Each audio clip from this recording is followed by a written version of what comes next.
우리 기도하심으로 피우다 시작하겠습니다. 하나님 감사합니다. 이제 부활주일이 끝난 첫 번째 월요일을 시작합니다. 하나님 오늘부터 저희가 출애굽기 말씀을 보게 될 텐데요.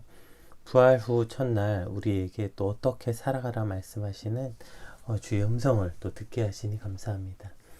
이 말씀으로 오늘을 살게 하시고 부활을 소유한 백성답게 주님 오늘 이 땅을 살아가게 하여 주시옵소서. 감사합니다. 예수님 이름으로 기도드립니다. 아멘. 오늘 저희가 함께 살펴볼 말씀은 출애굽기 1장 1절에서 14절 말씀입니다. 함께 살펴보겠습니다. 야곱이 함께 각각 자기 가족을 데리고 애굽에 이른 이스라엘 아들들의 이름은 이러하니 루우벤과 시므온과 레위와 유다와 이사갈과 스불론과 베냐민과 단과 납달리와 갓과 아세리요. 야곱의 허리에서 나온 사람이 모두 70이요. 요셉은 애굽에 있었더라. 요셉과 그의 모든 형제와 그 시대 사람은 다 죽었고 이스라엘 자손은 생육하고 불어나 번성하고 매우 강하여 온 땅에 가득하게 되었더라. 요셉을 알지 못하는 새 왕이 일어나 애굽을 다스리더니 그가 그 백성에게 이르되 이 백성 이스라엘 자손이 우리보다 많고 강하도다. 자, 우리가 그들에 대하여 지혜롭게 하자. 두렵건대 그들이 더 많게 되면 전쟁이 일어날 때에 우리 대적과 합하여 우리와 싸우고 이 땅에서 나갈까 하노라 하고 감독들을 그들 위에 세우고 그들에게 무거운 짐을 지어 괴롭게 하여 그들에게 바로를 위하여 국고성 비돔과 라암셋을 건축하게 하니라. 그러나 학대를 받을수록 더욱 번성하여 퍼져가니 애굽 사람이 이스라엘 자손으로 말미암아 근심하여 이스라엘 자손에게 일을 엄하게 시켜 어려운 노동으로 그들의 생활을 괴롭게 하니 곧 흙 이기기와 벽돌 굽기와 농사의 여러 가지 일이라. 그 시키는 일이 모두 엄하였더라. 아멘. 오늘 이제부터 출애굽기 말씀이 시작됩니다. 출애굽기 시작은 야곱의 아들들의 이름으로 시작하게 되죠. 이는 야곱 일가의 애굽 이주로 끝났던 창세기와 그리고 애굽에서 야곱의 아들들의 이스라엘의 민족의 번성에 대한 이야기로 시작하면서 창세기와 출애굽기가 연속된 그 상황 가운데 있음을, 그 배경을 보여주는 거죠. 우리 1절에서 7절 말씀 한번 같이 한번 읽어볼까요? 야곱과 함께 각각 자기 가족을 데리고 애굽에 이른 이스라엘 아들들의 이름이 이러하니라. 루벤과 시몬과 레위와 유다와 이사갈과 스불론과 베냐민과 단과 납달리와 갓과 아세리오. 야곱의 허리에 나온 사람 모두 70이요. 요셉은 애굽에 있었더라. 요셉과 그의 모든 형제와 그 시대 사람은 다 죽었고 이스라엘 자손 생육하고 불어나 번성하고 매우 강하여 온 땅에 가득하게 되었더라. 야곱 일가가 애굽으로 이주했던 사건을 통해 당시 가나안의 그 타락한 풍습으로부터 그 선민들이 물들고 타락하는 것을 보호하시고 애굽 땅의 풍요로움 속에서 크게 번성하게 하여 한 민족을 이루게 하심을 보여주는 말씀이신 거죠. 그러니까 이 당시에 그 야곱이 살고 있던 그 가나안은 굉장히 타락한 풍습이 가득했죠. 그곳에서 그 백성들이 자라지 않도록 또 그곳에 가뭄이 와서 풍요로운 땅 애굽으로 지금 그 야곱과 그 자손들 70명을 이주시켰고 거기서 그 풍요로움 속에서 크게 번성하여 한 민족이 이루게 되는 그 모든 과정을 말씀하고 있는 것입니다. 특별히 야곱이 왜냐하면 이것이 이제 아브라함으로부터 시작해서 그 자손들에게 약속하셨던 하나님의 약속이었잖아요. 계속 아브라함에게 말씀하셨죠. 내가 너로 큰 민족을 이루겠다. 내가 너로 큰 민족을 이루겠다. 아브라함에게 약속하셨고 이삭에게 약속하셨고 야곱에게 약속하셨던 그 약속, 하나님의 약속의 성취, 하나님의 말씀의 성취가 이루어졌다. 이렇게 시작하는 거죠. 특별히 야곱이 평생 살던 곳을 떠나 요셉이 있는 애굽으로 떠날 때 아마 만감이 교차했겠죠. 그 버렸던 이제 요셉이 살아있다고 해서 그 아들을 만나러 가는 길이기도 했고 그가 평생 살던 곳을 떠나서 이제 새로운 그 이방인의 땅에 들어가야 되는데 두려움과 걱정이 있었겠죠. 그때 하나님께서 야곱에게 주셨던 말씀이시죠. 창세기 46장 말씀 한번 같이 살펴볼까요? 창세기 46장 3절 4절 말씀입니다. 하나님이 이르시되 나는 하나님이라 내 아버지의 하나님이니 애굽으로 내려가기를 두려워하지 말라. 내가 거기서 너로 큰 민족을 이루게 하리라. 내가 너와 함께 애굽으로 내려가겠고 반드시 너를 인도하여 다시 올라올 것이며 요셉이 그의 손으로 내 눈을 감기리라 하셨더라. 그 두려움과 어떤 만감이 교차하는 그 야곱, 그러니까 이제 이스라엘이었죠. 그러니까 이름을 이제 바꿨으니까요. 그 야곱에게 주셨던 그 하나님의 새로운 약속, 언약인 거죠. 그리고 이 언약이 그대로 성취됨을 오늘 출애굽기 시작에서 말씀하고 있는 것입니다. 이 말씀의 확실한 성취로 인하여서 하나님의 약속 그 말씀으로 출애굽이 이루어지고 있음을 1장은 그 시작에서 분명히 밝히고 있는 거죠. 자, 이제 그 하나님의 약속의 성취가 어떻게 이루어졌는지 7절까지 나왔으면, 자, 이제 그 후에 이제 그 출애굽의 본격적 배경, 이건 이제 그 이스라엘의 배경이라면 그럼 이제 그 뭐죠? 애굽은 어떤 상황이었는지 한번 같이 살펴볼게요. 8절부터. 요셉을 알지 못하는 새 왕이 일어나 애굽을 다스리더니 그가 그 백성에게 이르되 이 백성 이스라엘 자손이 우리보다 많고 강하도다. 자, 우리가 그들에 대하여 지혜롭게 하자. 두렵건대 그들이 더 많게 되면 전쟁이 일어날 때에 우리 대적과 합하여 우리와 싸우고 이 땅에서 나갈까 하노라 하고 감독들을 그들 위에 세우고 그들에게 무거운 짐을 지고 괴롭게 하여 그들을 바로를 위하여 국고성과 비돔과 리암셋을 건축하게 하니라. 그러나 학대를 받을수록 더 번성하여 퍼져가니 애굽 사람이 이스라엘 자손으로 말미암아 근심하여 이스라엘 자손에게 일을 엄하게 시켜 어려운 노동으로 그들의 생활을 괴롭게 하니 곧 흙 이기교와 벽돌 굽기와 농사의 여러 가지 일이라. 그 시키는 일이 모두 엄하였더라. 이제 시작은 요셉을 알지 못하는 새 왕이 일어났다로 시작해요. 그러니까 여기서 새 왕이라는 건 기존의 셈족 계통의 힉소스 왕조. 그러니까 이제 원래 그 애굽의 전통 애굽 사람이었어요. 그래서 전통적으로 애굽을 다스렸던 그 왕조가 이제 무너지고 새로운 왕조가 시작된 거예요. 그래서 오늘 이 애굽의 새로운 왕조로서 이 왕을 투투모스 1세로 추정하게 되죠. 어쨌든 그렇게 새 왕이 되자마자 백성들에게 말하는 거예요. 이스라엘 자손이 우리보다 많고 강하다. 이것은 이제 그 물리적 강함이 아니라 생육의 중대함을 말하는 거죠. 실제 그런데 이스라엘이 그럼 강했냐? 그렇지 않았어요. 숫자도 한 번도 애굽보다 많은 적도 없고 애굽보다 강한 적도 없었어요. 그럼에도 불구하고 이 새로운 왕 투토모스 1세가 그 백성들에게 경계심을 불러일으킬 목적으로 지금 과장해서 이와 같이 말하는 것이죠. 왜요? 새로운 왕조가 시작될 때는 늘 있었던 일이죠. 아주 자주 사용하던 그 뭐죠? 상투적 기법이죠. 외부의 적을 발생시킴으로 내부의 결속하게 하는 그 방법. 사실 지금도 사용하는 방법이잖아요. 정권이 바뀔 때마다 외부의 적을 이제 새로운 적을 하나 딱 규정하고 그 적을 심판함으로 이제 그 새로운 또 자신의 그 왕권, 자신의 그 정권을 그 단단히 하는, 이건 뭐 우리나라뿐 아니라 외국도 마찬가지고 고전적이지만 가장 확실한 방법이죠. 그래서 지금 이스라엘을 외부의 적으로 만들어서 자신의 왕권을 강화시키고 내부를 결속시키려고 하는 거죠. 안 그래도 요즘에 그 중국의 뭐 동북공정인가 그것 때문에 난리도 아니잖아요. 동북공정이 뭐예요? 중국 국경에 있는 나라의 역사들을 처음부터 자신의 것이라고 주장하려고 역사를 왜곡하는 일, 그걸 벌써 20년째 하고 있다고 하네요. 그래서 이제는 뭐 한복, 김치, 태권도 이거 뭐 다 자기 나라 거다 이렇게 주장하죠. 이거 들으면 진짜 열받죠. 말도 안 되는 소리고. 그래서 뭐 그거 때문에 막 드라마도 폐지되고 요새 난리도 아니잖아요. 그에 반발해서, 물론 그 전에도 있었지만 이게 그에 반발해서 요즘에 또 이슈가 되는 게 국뽕이라고 해요. 국뽕 뭐예요? 그 뭐죠? 자국의 우월성에 취해 그걸 뽕이라고 표현하는 거죠. 그러한 국뽕에 관한 그 수많은 컨텐츠 내용들이 쏟아지고 있어요. 대한민국의 우수성과 대단함을 과장해서 평가하는 국뽕. 이것이 결국 국수주의죠. 국수주의의 어떤 한 일환이죠. 자국에 대한 자부심 너무 좋죠. 그리고 외세에 대한 경계심도 아주 중요하고요. 문제는 이런 국수주의의 편협함이 얼마나 끔찍한 일을 발생시켰는지 우리는 잘 알고 있지 않습니까? 동북공정 역시 중국의 국수주의죠. 그게 얼마나 다른 나라의 역사를 왜곡하고 그로 인해서 지금 저들이 끔찍한 일을 저지르고 있잖아요. 뭐 일본의 메이지나 뭐 2차 세계대전 때 이탈리아의 파시즘, 독일의 나치즘, 이 모든 국수주의가 얼마나 끔찍하고 잔인한 일을 해냈는지 우리는 역사를 통해서 잘 알고 있어요. 오늘 애굽의 이러한 국수주의가 이스라엘을 학대하고 말살시키고, 우리가 잘 아는 것처럼 이제 어떻게 이게 발전됩니까? 이래도 이스라엘이 계속 점점 강대해지니까 사내 아이를 다 죽이라는 끔찍한 명령을 내리는 거 아닙니까?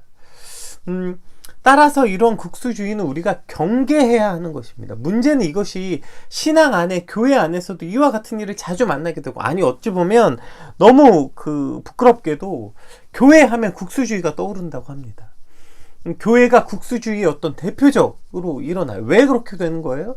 교회에서 자꾸 무슨 대한민국을 통해서 온 세계 복음화가 되게 해달라, 치료제와 백신이 대한민국을 통해서 개발되게 해달라, 대한민국을 통해서 하나님의 놀라운 뜻을 이루게 해달라, 이제 뭐죠?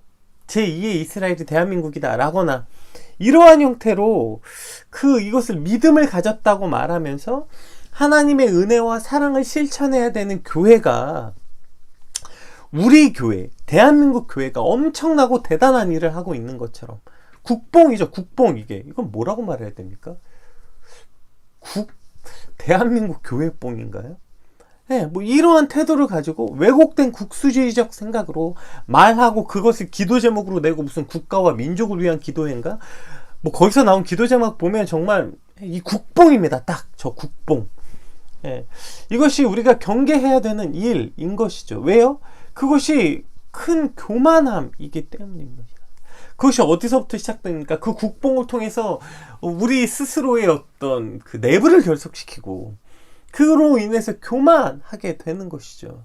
우리나라가 대단하고 우리가 대단하고 대한민국 교회가 대단한 것이 아니라 이 땅을 세우시고 여기까지 인도하신 하나님의 위대하심을 기억하는 것, 여러분 이것이 오늘 믿음 있는 우리가 교회가 해야 되는 일 아닙니까? 무슨 우리나라가 얼마나 대단합니까? 우리 민족이 얼마나 대단합니까? 교회가 뭐 얼마나 대단합니까? 그 미약하고 아무것도 아닌 이스라엘을 그 70명이 지금 이 60만 명이 되는, 물론 이게 남자 숫자니까 뭐 200만이라고 하는, 어쨌든 하나님께서 마치 인큐베이터처럼 그렇게 키우셔서 인도하신 하나님이 기억돼야 되는 건 아닙니까? 오늘 본문이 그렇게 시작하는데 우리나라도 마찬가지 아닙니까? 6.25 이후에 정말 가장 가난한 나라였던 그 대한민국이 여기까지 인도하신 하나님이 위대하시고 하나님이 놀라우신 거지, 무슨 대한민국 교회가 대단하고 이 민족이 대단한 것처럼 국뽕에서 깨어나야 되는 것입니다. 이 땅을 세우시고 여기까지 인도하신 하나님의 위대하심만 기억하는 그러한 대한민국이, 그러한 교회가 저와 여러분 되시길 주님으로 축복합니다. 또 이들은 지금 자신들이 그와 같은 일을 해놓고 이렇게 평가합니다. 10절 한 번 더 읽어볼까요? 자, 우리가 그들에 대하여 지혜롭게 하자. 이렇게 시작해요. 자, 우리가 그들에 대하여 지혜롭게 하자. 자, 우리가, 그러니까 지금 지혜롭지 못했다니까 깨어나라, 이런 겁니다. 여기서 지금 그들이 이런 악을 행하면서 지혜롭게 하는 일이라고 말하는 거예요. 왜 그럴까요? 지금 아마 처음 이 말을 가지고 나왔을 때 이 애국 백성들은 깜짝 놀랐겠죠. 아, 그 이방 민족? 저기 고센 땅에서 자기들끼리 살고 있는 걔네들? 지방 변두리에서 살고 있는 걔네들이 그렇게 대단해졌어? 이것은 어떤 것을 선동할 때, 자, 우리가 이제 지혜롭게 하자. 예, 그러니까 무엇을 지금 선동할 때 하고 있는 거죠. 어떤 데이터나 표를 가지고 와서 마치 우매하고 경각심이 없는 애국 백성들을 일깨워 주는 것처럼, 무슨 대단한 말인 것처럼 하고 있는 것입니다. 여러분, 이렇게 넋놓고 있으면 안 됩니다. 이 데이터를 보세요. 그 70명이었던 그들이 400년 만에 60만 명이 되었습니다. 아, 그건 남자의 숫자고요. 전체 민족은 벌써 200만 명이나 되었습니다. 이 추세대로 가면 애굽은 사라지고 저 이방 민족이 차지하게 될 겁니다. 와, 이 놀라운 데이터와 사실 앞에 애굽 백성들이 깜짝 놀라고 경계심을 갖게 되는 거죠. 지금도 이 땅, 이 사회를 분석하는 그 빅데이터 를 통해 사회를 분석하고 또 알고리즘을 통해 현대 사람들의 니즈를 파악한 어떤 마케팅, 사업 아이템, 하다못해 그 난리난 주식들도 수많은 데이터들을 조합해서 무엇인가, 어떤 것에 투자할 것인가, 어떤 길로 가야 하는 것인가, 즉 미래를 예측해서 그러한 데이터들로 분석해서 인류의 미래와 기업의 미래와 우리가 나아갈 길을 예측하고 동향을 파악하는 일, 그것을 지금 지혜롭다고 말하고 그걸 하지 않는 이들을 어리석다고 말하는 거예요. 그래서 선동하는 거예요. 자, 우리가 그들에 대하여 지혜롭게 하자. 여러분, 지혜롭게 삽시다. 지혜롭게 살아야 됩니다. 그러니까 이런 것들을 통해서 깨어나야 됩니다. 라고 말하고 있는 거죠. 마태복음 16장, 지금 요즘에 자주 인용해서 보는 말씀인데요. 한번 볼까요? 예수께서 대답하여 이르시되 너희가 저녁에 하늘이 붉으면 날이 좋겠다 하고 아침에 하늘이 붉고 흐리면 날이 굳겠다 하나니 너희가 날씨는 분별할 줄 알면서 시대의 표적은 분별할 수 없느냐? 이거 아닙니까? 우리가 무슨 빅데이터를 보고 뭐 알고리즘이나 뭐 수많은 데이터들을 통해서 무언가 예측하고 확신하면서 어찌 이 시대의 표적은 분별할 수 없겠냐고 말씀하시는 이 예수님의 음성을 기억해야 되는 것입니다.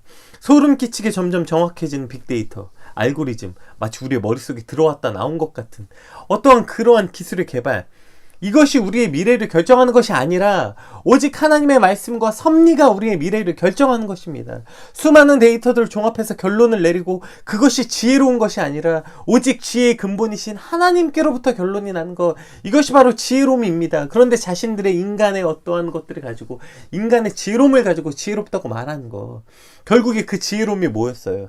자신들이 내린 결론은 결국 다른 민족을 말살시키고 죽이는 끔찍한 결론에 이르는 것이었죠. 그러한 결론은 자신의 욕망과 욕심을 향하게 되어 있기 때문에 다른 사람들 거 짓밟고 뺏고 그 위에 군림하는 것이 당연한 것입니다. 지금은 그것을 지혜로움이라고 말하는 것입니다. 여러분, 이것이 어떻게 지혜로움입니까? 이것은 악함이지 결코 지혜로움이 아닌 것입니다. 따라서 너희가 이러한 것들은 분별하면서 이 시대의 악함은 분별할 수 없느냐? 이 시대가 얼마나 악하게 가고 있는 것은 분별할 수 없느냐. 여러분, 그렇게 어리석게 그렇게 옛날 주먹구구로 살면 안 됩니다. 이걸 통해서 앞을 예측해야 되고 이것이 지혜로움입니다 라고 말하는 것이 지혜롭다는 것은 알면서 그것이 얼마나 악함으로 가고 있는 것은 깨닫지 못하느냐. 너희가 살고 있는 이 땅이 그 지혜로움을 가장하여서 얼마나 악함으로 가고 있는지는 깨닫지 못하느냐 말씀하고 있었던 이 예수님의 음성을 기억해야 되는 것이죠. 결국 저들은 자신들이 내미는 이 악함을 지혜로움으로 포장하여서 그 굉장한 어떤 데이터, 너희들이 생각하지 못한 굉장한 걸 내가 일깨워주고 있다. 그래서 자, 우리가 이제 지혜롭게 하자라고 말하고 있다는 것입니다. 또 이들이 왜 이처럼 악한 일을 행하기로 결정했어요? 이것도 9절 10절에서 그 배경이 우리가 읽은 말씀에 나오죠. 그가 그 백성에게 이르되 이 백성 이스라엘 자손이 우리보다 많고 강하도다. 자, 우리가 그들에 대해 지혜롭게 하자. 두렵건대 그들이 더 많게 되면 전쟁이 일어날 때 우리 대적과 합하여 우리와 싸우고 이 땅에서 나갈까 하노라 하고. 자, 뭐라 그래요? 두렵건대 이렇게 시작하는 거예요. 그러니까 그들이 우리보다 많고 강하다. 그들이 다른 나라랑 연합해서 우리랑 싸우면 우리가 망하게 될 것이다 라는 이 두려움. 결국 이 두려움을 부추기는 것이죠. 세상은 자꾸 이 두려움을 부추기게 되는 거예요. 지금 이 말을 하는 이 새로운 왕조, 요셉을 알지 못한 이 왕이 백성들이 지금 선동하고 있는 그것을 보세요. 지금 결국에 자신의 이득과 자신의 왕조를 더 강하게 하려는 그것을 가지고 지금 이렇게 선동하고 있는 거예요. 뭐예요? 백성들의 두려움을 선동하고 있는 거예요. 야, 이렇게 하면 저들이 우리보다 많아. 이렇게 하면 우리가 망할 것 같아. 이렇게 두렵게 하는 거죠. 도태될 것 같은 두려움, 우리 것을 빼앗길 것 같은 두려움, 그 두려움이 저들을 악한 길로 인도하게 되는 것입니다. 여러분, 오늘도 이 세상은 우리를 똑같이 이와 같이 선동하는 것 아닙니까? 우리 안에 있는 두려움을 선동해내는 것입니다. 이대로 있으면 도태되고 뒤처질 것 같은 두려움이 드니까 자꾸 인간적인 어떤 방법을 동원하는 것 아닙니까? 가만히 있으면 있는 것마저 빼앗길 것 같은 두려움 때문에 먼저 빼앗고 내 거 안 빼앗기려고 더욱더 강팍해지고 완악해지라고 우리를 선동하는 것입니다. 하나님의 원리는 무엇이에요? 하나님의 원리는 주라는 거 아닙니까? 꽉 쥐고 움켜쥐고 절대 뺏기지 않으려고 하는 것이 아니라 주라는 것입니다. 너희의 겉옷까지 벗어주라. 겉옷을 달라는 이들에게 속옷까지 벗어주라. 이것이 하나님 나라의 원리 아닙니까? 우리 어릴 때부터 배우잖아요. 사랑은 참으로 버리는 것, 더 가지지 않는 것. 이상하다 동전한 입 움켜잡으면 없어지고 쓰고 빌려주면 풍성해져. 이걸 아기 때부터 부른다고요. 그런데 우리의 삶은 어때요? 무슨 버리기는요? 하나라도 버릴까? 그거 그냥 움켜주고 평생을 살고 있는 것 아닙니까? 또 하나님 뭐라고 얘기해? 가만히 있으라. 너희는 가만히 있어. 하나님이 행하시는 것을 보라. 아, 하나님 가만히 있기는요, 가만히 있다가 다 죽게 생겼어요 외치면서 인간의 지혜로움을 따라 살아갈 때 여러분, 그것이 우리의 악을 행하게 되는 것입니다. 그러나 하나님의 그 섭리는 뭐였습니까? 12절 한번 볼까요? 마치 그들의 그런 지혜로움을 비웃기라도 하듯이, 마치 그들의 악함을 얼마나 어리석다고 말하는 듯이, 그러나 학대를 받을수록 더욱 번성하여 퍼져가니 애굽 사람이 이스라엘 자손으로 말미암아 근심하여. 보세요. 학대를 받을수록 그들은 더욱, 지금 저 학대가 뭐예요? 이스라엘 입장에서는 학대고요. 애굽 입장에서는 저것이 바로 지혜로움이었다니까요. 그 지혜로울수록, 애굽이 더 지혜로울수록 이스라엘은 더욱 번성하여 퍼져간 것입니다. 여러분, 이것이 하나님이 오늘 우리에게 주시는 말씀 아니겠습니까? 너희가 그렇게 두려울까, 무언가 뺏길까 싶어서 전전긍긍하고 그렇게 아무리 지혜롭다 말해봤자 하나님의 말씀만 성취되는 거예요. 하나님의 말씀만 이 땅에서 이루어져 가는 것입니다. 그것이 인간의 지혜로움이든 두려움 때문이든 결론적으로 빠지게 되는 어리석음이 무엇입니까?